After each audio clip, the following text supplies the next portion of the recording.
ஆளுநருடைய நடவடிக்கை கண்டிக்கத்தக்கது தான் அப்படின்ற மாதிரி ஒருத்தர் ஸ்டாண்ட் எடுத்திருக்காரு. எடுத்தது யார்? மார்க்சிஸ்ட் கம்யூனிஸ்ட் கட்சியின் மாநில செயலாளர் ஐயா சண்முகம் அவர்கள். அவர் செய்தியாளர்கள் சந்திப்பின் போது அவர்கிட்ட என்ன கேட்குறாங்க அப்படின்னு பார்த்தீங்கன்னா, ஆளுநர் ஆய்வு பண்ணும்போது இந்த தூர்வாரது பற்றிலாம் அவர் சொல்லியிருக்காரு, அறிவுறுத்தியிருக்காரு அப்படின்ற மாதிரி கேட்டப்ப, அதுக்கு சண்முகம் ஐயா என்ன சொல்கிறாருன்னா, ஏற்கனவே ஆர்.என். ரவி ஆளுநராக இருந்தப்ப இங்கே நம்ம தமிழ்நாடு அரசுக்கு எதிராக போட்டி அரசாங்கம் ஒன்று நடத்துறதுக்கு முயற்சி பண்ணார். அது எல்லாருக்கும் தெரியும். அந்த மாதிரி எந்த ஆளுநரும் பண்ணக்கூடாது. அங்கே பண்ணும்போதே நம்ம அதை எதிர்த்திருந்தோம். திமுக அரசு அது எதிர்த்திருந்தது. இப்போ தாவேக அரசில் அது பண்ணாலும் நாங்கள் அதற்கு எதிர்ப்பு தான் தெரிவிப்போம். ஆளுநர்னா ஆளுநர் வேலையை மட்டும் பார்க்கணும் அப்படின்ற மாதிரி அட்வைஸை போட்டிருக்காரு ஐயா சண்முகம் அவர்களும். இல்லை, ஏற்கனவே ஆளுநராக இருந்த ஆர்.என். ரவி அவர்கள் ஒரு போட்டி அரசாங்கத்தை, தமிழ்நாடு அரசுக்கு எதிராக ஒரு போட்டி அரசாங்கத்தை நடத்தி கொண்டிருந்தார் என்பது நம் அனைவருக்குமே தெரியும். அதை எதிர்த்து பல கட்ட போராட்டங்களை மார்க்சிஸ்ட் கம்யூனிஸ்ட் கட்சியும் அப்போது ஆளுங்கட்சியாக இருந்த திமுக உட்பட பல கட்ட போராட்டங்களை நடத்தியிருக்கிறோம்.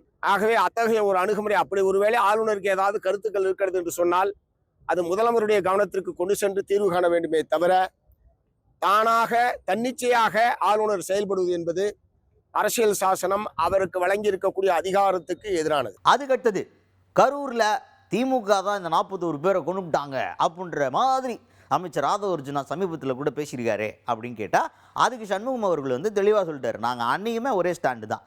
இது அந்த மரணத்திற்கெல்லாம் காரணம் கூட்ட நெரிசல் தான். அந்த கூட்ட நெரிசலுக்கு யார் காரணமோ அவங்க மேலே நடவடிக்கை எடுக்கணும் அப்படின்னு சொல்லியிருந்தோம். அதே ஸ்டாண்டு தான் இன்றைக்கும். இதை நாங்கள் ஏற்க மாட்டோம். திமுக இதுக்கு காரணம் அப்படிங்கிறத நாங்கள் ஏற்க முடியாது.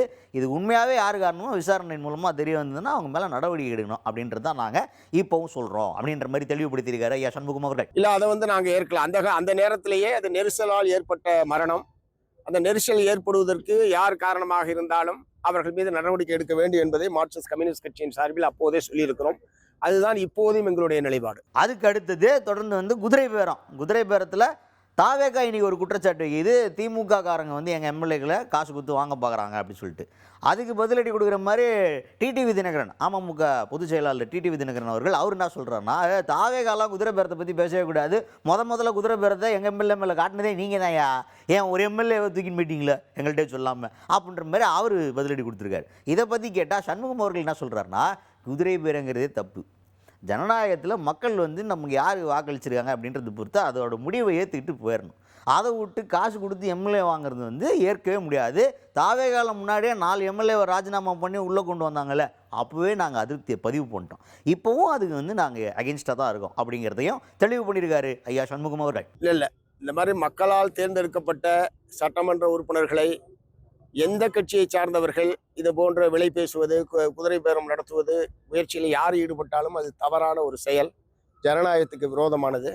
இது போன்ற போக்குகள் தவறானது என்பதை ஏற்கனவே தாவேகாவினுடைய தலைமையிடமே நாங்கள் ஆரம்பத்தில் 4 பேர் சட்டமன்ற உறுப்பினர்கள் பதவியை ராஜினாமா செய்துவிட்டு சேர்ந்த போதே எங்களுடைய அதிருப்தியை நாங்கள் தெரிவித்திருக்கிறோம்.